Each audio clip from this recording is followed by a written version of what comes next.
네, 반갑습니다. 반갑습니다. 네, 감사합니다. 이렇게 와주시고 5월 1일인데 또 음력도 똑같이 따라가네요. 4월 1일. 5월 달은 뭐 보온의 달이죠.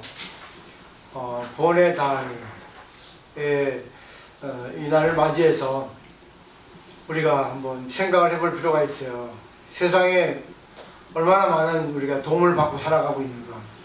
그렇지만 우주의 도움을 받고, 뭐 지구의 도움을 받고, 뭐 태양계, 뭐 많은 도움을 받고 있습니다. 가장 가까이에는 뭐 주위의 사람들, 그리고 음식물, 그리고 모든 것들에 우리가 도움을 받고 살아가고 있죠. 근데 이걸 아는 게 지혜입니다. 내가 얼마나 많은 도움을 받고 살아갈 수 있는가. 근데 우리는 그 지혜라고 하면은 자기가 도움만 받는 거, 좋은 것만 그렇게 생각하는데 그렇게 아니고 불교에서 말하는 지혜는 좋은 것도 나쁜 것도 다 받아들여서 자기가 활용하는 것을 지혜라고 얘기를 하죠. 그래서 오늘은 불교 지혜에 대해서 우화를 통해서 한번 지혜가 어떤 건지, 어떤 사물에 대해서 우리가 그 사물의 어떤 면을 보고 어떻게 자기에게 도움을 주고 사물에 도움을 줄 수 있나, 거기까지 이제 간단하게 공부를 해볼 텐데요. 프린트를 보시면 당나귀 이야기 있습니다. 보통 일반적으로 당나귀 하면 어리석음의 대명사입니다. 근데 오늘의 당나귀는 어리석음이 아니라 지혜의 당나귀예요. 어느 날 당나귀가 빈 우물에 빠졌습니다.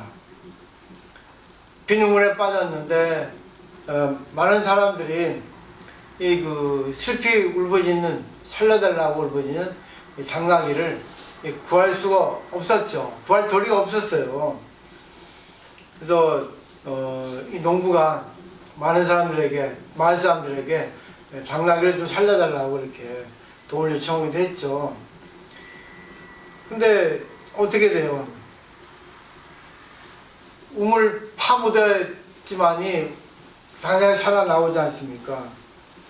근데 이제 우물을 파묻으려고 우물을 베어왔는데 당나귀는 흙이 자꾸만 위에서 떨어지니까 자기가 이제 위험한 줄 느끼고 본능적으로 울부짖기만 하죠. 근데 좀 시간이 지나니까 당나귀가 잠잠해지고 좀 광경이 바뀌었죠. 왜? 그 우물을 메우려고 한 그 흙을 디딛고 당나귀가 올라서고 있다는 겁니다. 참 놀라운 광경이죠. 그래서 당나귀 발밑에 흙이 쌓이게 되고, 또 당나귀는 그 흙을 딛고 이제 높이 올라오게 돼서 드디어 이제 살아날 수 있다는 겁니다. 어떻게 보면 이거 두 가지예요. 하나는 많은 사람들이 뭐 당나귀를 포기해서 흙을 메우려고 한 것도 있는데, 근데 그 흙이 오히려 당나귀를 살릴 수 있는 그런 이제 사다리가 되었다는 거. 그러니까 하나의 사물에는 좋은 게 있고 나쁜 게 있습니다. 우리는 살다 보면 비방, 또 함정, 그리고 멸시, 그리고 뭐 질투, 많은 것들에 의해서 우리가 힘들게 느낄 때가 있어요. 그걸 이제 마이너스 연이라고 하죠. 안 좋은 어떤 경우에 처하게 돼 있잖아요.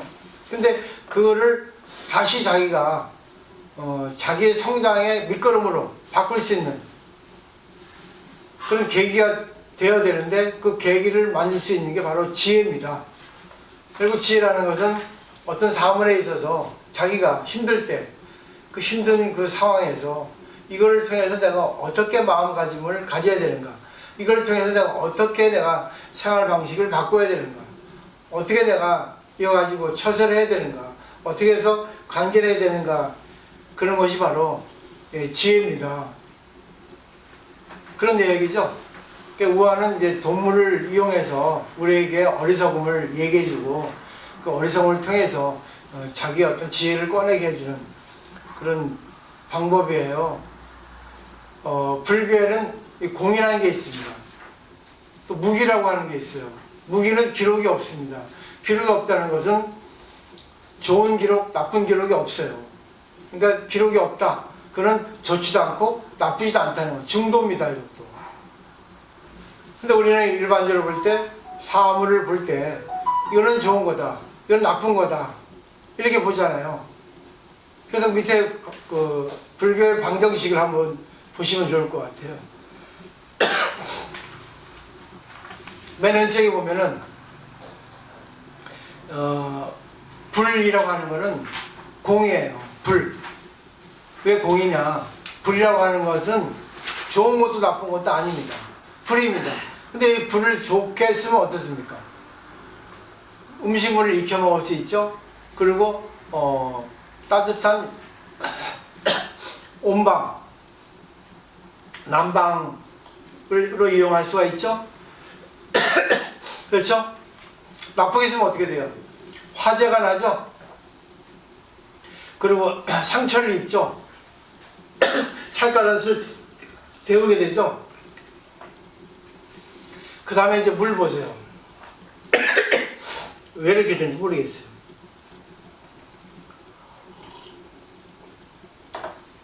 물이라고 하는 건 하나의 사물에는 양면성이 있다는 거야. 딱 두 가지로 보면 좋은 거 나쁜 거. 이거를 갖다가 정할 수 없기 때문에 무기라고도 하고 공이라고도 하는 겁니다. 불교 용어로. 그러니까 우리가 사물을 볼 때 물을 본다. 저거는 물이다. 근데 저거를 우리가 좋게도 쓸 수 있고 나쁘게도 쓸 수 있다. 좋게 쓸 때는 어떻게 씁니까? 음료수로 쓸 수 있죠. 좋게 쓸 때는 세탁할 수 있습니다. 나쁘게 쓰면 빠져 죽을 수 있죠. 또 물고문 시킬 수 있죠. 그러니까 물이라고 하는 거, 불이라고 하는 거, 이런 거 어떤 사물에 있어서는 우리가 양면성을 봐야 돼요. 사람도 마찬가지예요. 저 사람이 좋은가 나쁜가 양면성이 다 있다는 겁니다. 그래서 좋은 거를 뺄 수 있어야지만 되지, 나쁜 거를 뺐으면 그거는 우리가 지혜가 없다는 그런 결론에 도착하게 됩니다. 그리고 칼 같은 거 보세요. 칼은 그냥 빼축한 어떤 그런 물건에 불과합니다. 근데 칼이라고 이름을 지었는데 이 칼도 무기예요. 공이에요. 칼도 좋은 것도 있고 나쁜 것도 있습니다. 칼을 좋게 쓰면 어떻습니까? 칼을 좋게 쓰면 이걸로 수술할 수 있죠. 수술용 메스로 사용할 수 있죠. 칼은 또 물건을 자르죠. 요리할 수 있죠. 근데 칼을 나쁘게 쓰면 어떻습니까? 남에게 상처를 줄 수 있고 남을 죽일 수 있습니다. 손을 벨 수 있습니다. 그렇죠? 때문에 이거 분명히 이거를 잘 보셔야 돼요. 이게 불교 철학에서 제일 중요한 철학입니다. 이게 공이라고 하는 거, 무기라고 하는 거. 이 삼성의 이론이거든요. 삼성이에요. 공 하나죠. 선, 악 두 개, 세 개죠. 세 가지 성질이 있다는 거예요. 사물에는. 그러니까 반드시 우리가 사물을 볼 때 세 가지 성질을 볼 수 있는 그런 시각을 길러야 되는 겁니다. 내가 손자를 본다. 아, 귀찮다. 그럼 나쁘게 보는 거예요.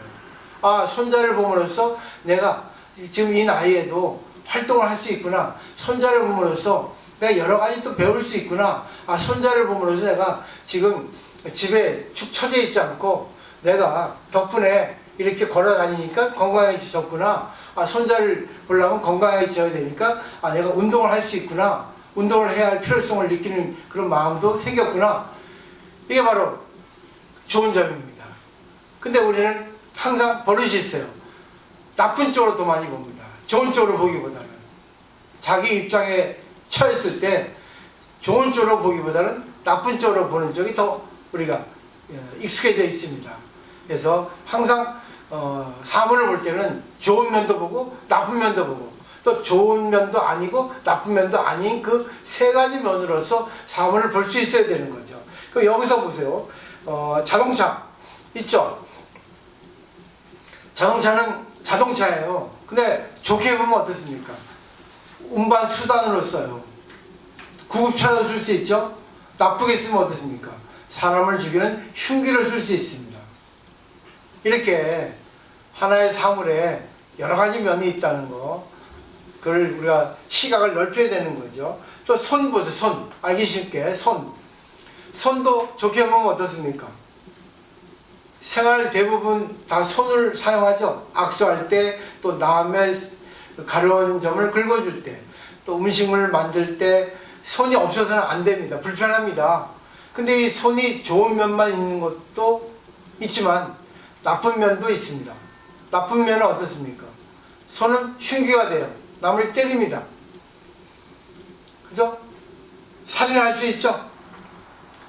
입도 마찬가지. 입. 우리가 입은 없으면 못 살아요. 입은 말을 해야 되고 먹어야 됩니다. 근데 이 입도 좋은 쪽으로 쓸 수 있고 나쁜 쪽으로 쓸 수 있습니다. 좋은 쪽으로 쓰면 어떻습니까? 소통. 상대와의 소통 수단으로서 입을 사용합니다. 나쁘게 쓰면 어떻습니까? 이간질. 재앙의 근원이 됩니다. 맞죠? 요즘에 얼마나 많습니까? 아, 제 입 때문에 문제야. 제 입이 방정이야. 안 좋게 얘기를 하잖아요. 저 사람 참 말 이쁘게 해. 항상 보면 저 사람은 말을 그냥 희망 있게 해. 참 고마워. 부드러운 입을 가졌어. 꽃내모살 그리잖아요. 그죠? 항상 남에게 용기를 주는 입을 갖고 있잖아요. 뽕입니다. 진실로 들으면 안 돼요. 그래서 마지막 하나 해볼까요? 마지막. 진리라고 하는 것도 좋은 면이 있고 나쁜 면이 있습니다. 진리가 좋게 써지면 어떻습니까? 행복을 얻을 수 있죠. 그죠? 불교의 진리, 기독교의 진리, 그리고 뭐 생활상의 진리, 이걸 갖다 내가 터득하면 행복을 얻을 수 있습니다. 근데 진리를 잘못 쓰게 되면 어떻습니까? 불행이 옵니다. 진리로 인해서 죽음에 이른 사람 많죠. 옴진리교. 그리고 사이비 진리교 많이 있잖아요. 그러니까 진리도, 불교도 마찬가지예요. 불교도 공이라는 거예요. 불교도 자기가 잘 배우면 행복해지는데, 불교도 잘못 배우면 불행해지는 겁니다. 그러니까 불교를 잘못 배워가지고 이상한 고집 세진 사람이 있지 않습니까? 제 말 인정하시겠어요? 자, 다음 주면 이제 초파일이에요. 중요한 게 신도가 많으면 좋습니다. 근데 요즘 불교 단체를 보면은 과연 진리를 얼마나 어떻게 설하고 있는가, 진리를 설해서 얼마만큼이나 행복하게 해줄 수 있는가, 아니면 진리를 설해서 그 사람을 또 오히려 불행에 빠뜨리고 있는가, 그 사람의 뭐 교만이나 그 사람의 화용심을 부추기고 있는가, 쓸데없이 그 사람에게 지혜를 익혀주는 게 아니라 쓸데없이 그 사람에게 그냥 망발을 하게끔, 화용에 들게 하게끔 그렇게 진리를 설하고 있는가, 그건 잘 모르겠어요. 아주 자신 한번 비춰보십시오. 자기가 불교 공부를 해서 겸허해졌는가, 남을 위해서 살고 있는가, 자신에게 감사의 마음이 있는가, 남을 비방하는 마음이 있지 않은가, 그렇게 한번 뒤돌아볼 수 있으면 자기가 진리를 공부하고 있는 데 있어서 잘 배우고 있는가, 잘 배우고 있지 않은가를 알 수 있습니다. 오늘 여기까지예요. 그래서 오늘 그 당나귀에 대해서, 우화에 대해서 우리가 공부를 했는데, 어리석은 당나귀보다는 지혜 당나귀. 자기가 죽을 지경에 처해 있어도, 곤란한 지경에 처해 있어도 거기에 당황하지 말고, 실망하지 말고, 원망하지 말고, 이 힘든 상황에 처해 있을 때 내가 어떻게 해야지만이 이거를 갖다가 고맙게 받아들일 수 있고, 어떻게 해야 받아들이지만이 이걸 타개해 나갈 수 있는가. 결국은 항상 좋은 게 나쁜 게 같이 있습니다. 그런 말이 있어요. 땅으로 넘어진 자, 땅을 짚고 일어난다는 말이 있거든요. 우리가 땅은 우리가 디딛고 걸어가게 되어 있습니다. 근데 땅에 넘어집니다. 자기도 뭐 실수로. 그러면 어떻게 일어나요? 땅에서 넘어졌는데 땅을 짚고 일어나야 됩니다. 땅을 떠나서는 일어날 수 없어요. 그러니까 결국 땅으로 넘어진 거는 땅이 나쁜 거죠. 근데 땅을 짚고 일어난 거는 땅이 좋은 거죠. 그러니까 내가 어떤 문제에 봉착해 있을 때 문제가 왜 생겼는가 하는 원인을 보면 그 원인이 의외로 내가 그 문제를 해결할 수 있는 어떤 그런 원동력이 되어 있다는 걸 볼 수 있습니다. 그러니까 어떤 문제가 나를 해결시켜주는 그런 힌트를 줍니다. 나를 오히려 더 성장시켜주는 지혜를 꺼내게 해주는 그런 양식이 되거든요. 그렇기 때문에 어떤 문제가 생겼을 때 문제라는 걸 잘 살펴보세요. 이것이 왜 생겼는가? 원인이 무엇인가? 그 원인을 파악했을 때 그 원인을 통해서 내가 그 문제를 초월할 수 있어요. 극복할 수 있다는 거죠. 이거는 정말 지혜로운 가르침이에요. 자, 보세요. 수영만 요트 경기장이 있습니다. 그 요트가 갑니다. 요트는 에너지원이 바람이에요. 바람을 이용해서 요트를 움직입니다. 근데 요트가 넘어지는 건 왜 넘어져요? 바람 때문에 넘어집니다. 바람으로 가는데 바람으로 넘어져요. 그러면 바람을 이용하는 사람은 누구예요? 사람입니다. 사람이 요트를 잘, 바람을 활용해서 잘 요트를 조정하면 가기도 하고, 요트를 잘 조정하지 못하면 넘어지기도 합니다. 답이 나오셨죠? 그 때문에 이건 진짜 불교 철학에서 제일 중요한 철학입니다. 중도라고도 합니다. 공의 활용이라고 합니다. 무기의 또 활용이라 해요. 그래서 이런 불교 용어 어렵다고만 생각하지 말고, 제일 중요한 거는 사물에 세 가지 성질이 있다. 좋은 게 있고 나쁜 게 있고, 좋지도 않고 나쁘지 않은 것 세 가지가 있다. 이런 것 중에서 내가 좋은 쪽으로 받아들일 수 있어야 된다. 근데 또 나쁜 것도 받아들여야 돼요. 그러니까 나쁜 걸 통해서 좋은 거로 만들 수 있으니까. 나쁜 거는 우리가 분명히 알아서 다음부터는 이걸 갖다 분별할 수 있는, 그걸 갖다가 구별할 수 있는 그런 자기 지혜도 더 익힐 수가 있거든요.